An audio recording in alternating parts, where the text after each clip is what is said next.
Dios está muerto, y lo matamos. Nietzsche no lo grita, ya que uno celebra una victoria. Escribe estas palabras como un crimen denunciado, un colapso silencioso que había estado arrastrando a siglos. Cuando el filósofo pronuncia esta frase en La ciencia de Gaia, y la repite en este Habló Zaratustra, no solo está hablando de religión, está hablando de la base invisible que apoyó a una civilización completa.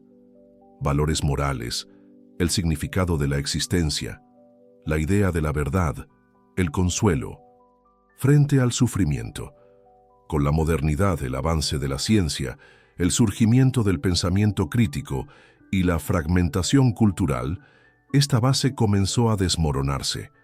Dios, para Nietzsche, era el máximo símbolo de un mundo ordenado, predecible y seguro. Su muerte representa el final de la certeza absoluta, la desaparición de una última referencia, la demolición de una base en la que vivimos durante milenios. Pero el problema no es solo la ausencia de Dios. Eso es lo que viene después. Nietzsche escribe: ¿qué hicimos cuando dejamos escapar la tierra de tu sol? ¿Dónde se mueve ahora? ¿A dónde nos movemos? La muerte de Dios no es el final, es el comienzo del abismo. Un abismo que se abre dentro de la cultura, la filosofía y el alma. ¿Y qué queda ahora? Una pregunta que hace eco en el vacío. Si Dios está muerto, ¿quién apoyará al mundo ahora? La muerte de Dios no fue solo la desaparición de una creencia, era el colapso de una base milenaria. Durante siglos, la idea de Dios funcionó como una especie de brújula existencial. Ella nos dijo quiénes somos, de dónde venimos, a dónde vamos. Ella dio sentido al sufrimiento, la moralidad, el amor, el tiempo. Sin Dios, todas estas certezas comenzaron a temblar. Nietzsche se dio cuenta de esto con brutal claridad. Él entendió que la ausencia de un sentido trascendente no solo genera libertad, también genera vértigo, porque de repente todo parece posible, pero nada más parece necesario. Si no hay más propósito absoluto, si no hay más bien supremo, si la vida ya no es una misión dada por algo superior, ¿qué queda? No dejó nada restante, dejó el nihilismo. Y Nietzsche fue uno de los primeros en enfrentar el nihilismo de frente, sin disfraz, sin vano esperanza. No hay promesas reconfortantes. Lo llamó el más inquietante de todos los invitados, un invitado que invade el alma moderna y susurro: no hay más sentido, todo es vano, todo es dispositivo. Este vacío post-Dios se extiende por todas partes. En el Instituto, arte que no emociona, en la política que manipula, en el trabajo que se cansa, en relaciones que no tocan, en la vida que pasa sin dejar a Mark. Nietzsche vio la modernidad como un momento para derivar, con tecnología avanzada, pero en bancarrota de espiritualidad, con información excesiva, pero una escasez de significado. Y en este colapso, cada individuo se deja solo. Sí, pero desorientado, como alguien que se despierta en medio del océano sin brújula ni tierras a la vista. Este es el desafío. No solo date cuenta de la muerte de Dios, pero lidiar con el mundo que se encontraba después de que cayó. Con la muerte de Dios, Nietzsche señala la inevitable llegada del nihilismo. Pero, ¿qué es este nihilismo de todos modos? El nihilismo no es solo la desesperanza, es el vaciado profundo del valor.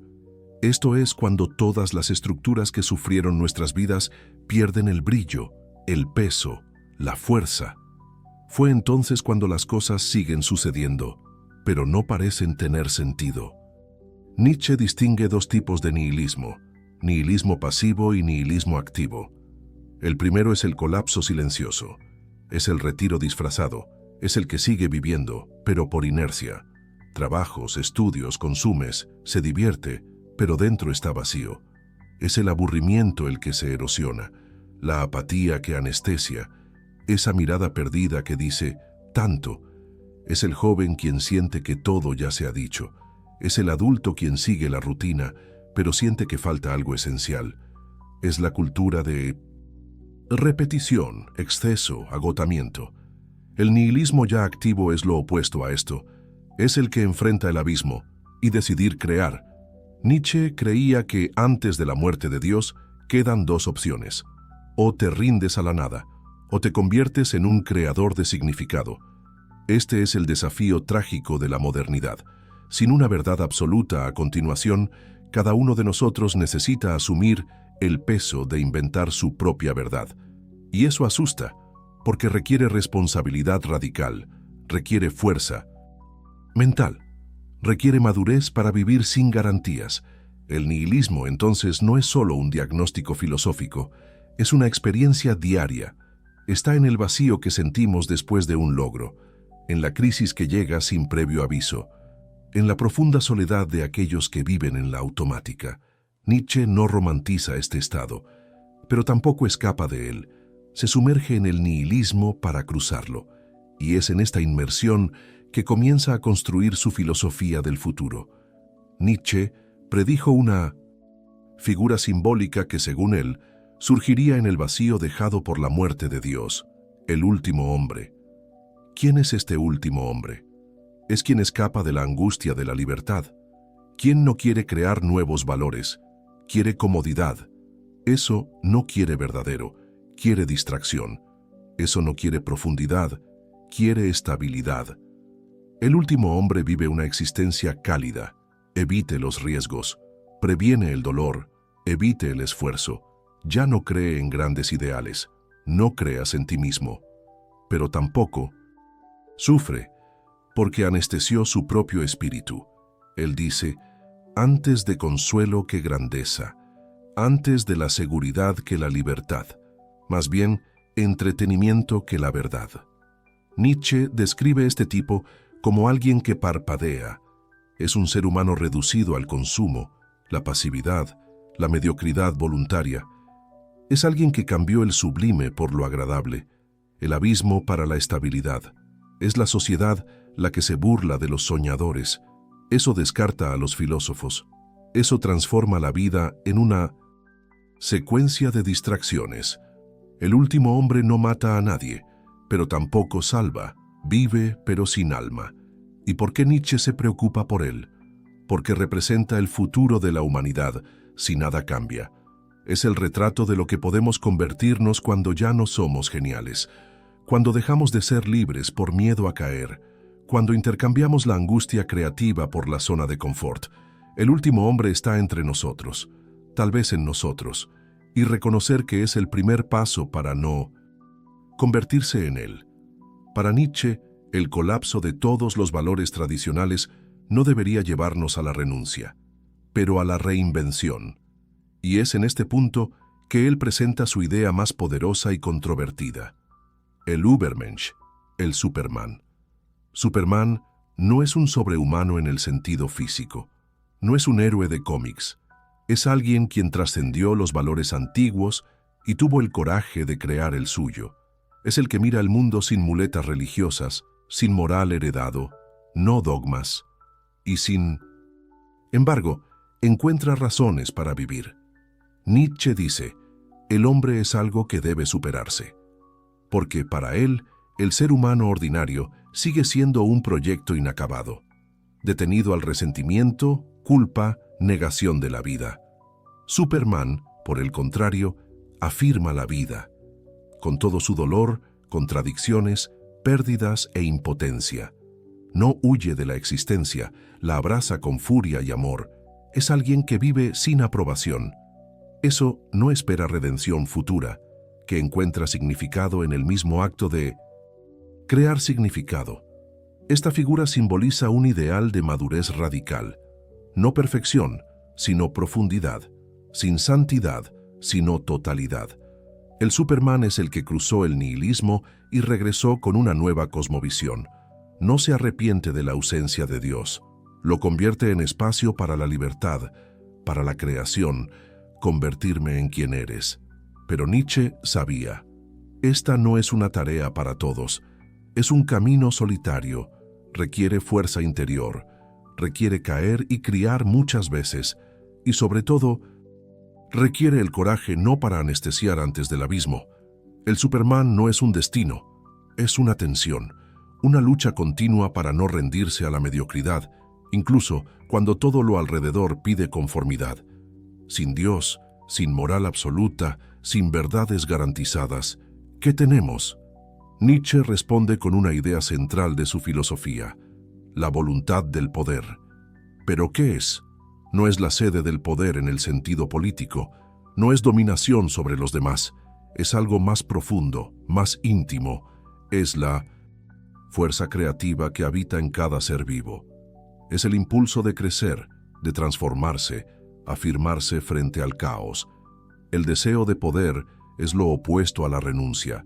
Es el grito que dice: incluso si el mundo no es significativo, tendré sentido. Es esta fuerza la que impulsa al artista a crear, el pensador a cuestionar, el individuo convierte el dolor en belleza. Nietzsche creía que la grandeza humana no está en aceptar órdenes, pero al crear valores. No debe reducirse a la víctima, no culpar al mundo o al pasado, pero asume la responsabilidad de esculpir el propio destino. Por eso despreciaba el resentimiento. El resentido no crea, acusa. El resentido, aferrado a la moraleja de la debilidad, espera que el otro falle, vive atrapada en el pasado, esperando que el mundo sea justo. Pero el hombre de la voluntad del poder no espera. Él actúa, él construye un sí a la vida, incluso cuando todo lo alrededor parece decir que no. Esto es lo que diferencia a aquellos que solo sobreviven quien realmente vive. Esto es lo que separa al último hombre de Superman. Es lo que hace posible una existencia que no se limita a la repetición, pero se atreve a crear el nuevo. Y aquí está el punto más desafiante. El deseo de poder no es cómodo. Ella no promete seguridad. Requiere confrontación, requiere esfuerzo, requiere coraje, pero es solo a través de ella que podemos hacer la vida. No es una carga que se lleve, pero un trabajo para ser creado. Nietzsche sabía que sin Dios, sin mandamientos eternos, sin un bien absoluto desde afuera, la vida podría sumergirse en un gran vacío, pero también creía que este abismo era una invitación, un desafío para los fuertes, al valiente, para aquellos dispuestos a reinventarse. Aquí es donde nace el concepto más controvertido y quizás el concepto más incomprendido de toda su filosofía: el Übermensch, el Superman. Este no es un ser superior en el sentido biológico o un héroe de cómics. Nietzsche no estaba hablando de la fuerza física, sino de la fuerza espiritual. El Superman es el que supera al hombre actual, uno que no necesita verdades dadas, ni las recompensas celestiales para hacer el bien. Él crea su propia moral, sus propios valores. No necesita la aprobación de la sociedad, ni se inclina a la moraleja del rebaño. Pero eso tiene un precio. Él está solo, profundamente solitario, porque ser libre, real, también está siendo excluido. Es caminar donde nadie camina, piensa lo que nadie piensa, y siente lo que nadie tiene el coraje de sentir. Nietzsche dijo que la mayoría de la gente no quiere libertad, quiere seguridad, quiere un mundo predecible con reglas claras y promesas eternas. Pero Superman quiere el riesgo, quiere caos, quiere que el peso de la responsabilidad exista sin excusas. Vive como si la vida fuera una obra de arte, porque sabes que no hay un script listo, solo su propia mano, temblor, valiente, humano, esculpiendo el significado. Este hombre no niega el dolor, él la cruza, y en él encuentra fuerza, no escapa de la angustia, la convierte en sabiduría. No busca ser salvado, busca estar completo. Nietzsche no creía que este hombre ya existiera. Para él fue una promesa, un horizonte, un gol, pero un objetivo que solo se puede lograr cuando dejamos de ser esclavos de creencias heredadas, de expectativas de los demás, y asumimos el papel de los autores de nuestra propia existencia. En el fondo, el Superman no es alguien por encima de los demás, es alguien por encima de ti. Sobre todo, un día lo limitó. Y tal vez en momentos de silencio, cuando te atreves a ser sincero con tu propia alma, Tú también sientes esta llamada. Nietzsche nos llevó aquí, retiró el piso, apuntó el cielo vacío, impulsó los velos de la moral, la religión, la certeza. ¿Y ahora? ¿Qué queda? Es en este punto que muchos sienten el frío en la columna vertebral, porque la libertad total, sin dogmas, sin sentido, sin la espera del cielo, no es luz, pesa. Es como si Nietzsche nos pusiera frente a un espejo roto, sin marco y... Saris ahora crea la imagen que reflejará. Pero ¿cómo crear sin volverse loco? ¿Cómo vivir sin perderse? Nietzsche nos invita a lo que él llama regreso eterno. La idea más radical de responsabilidad, la hipótesis en la que vives, cada gesto, cada elección, cada dolor y cada alegría, se repetirá infinitamente, exactamente de la misma manera. Y la pregunta que hace es, ¿aceptarías volver a vivir tu vida tal como era para siempre? Si no, algo necesita cambiar. Este es el criterio. Este es el gobernante. Vive para que quiera revivir.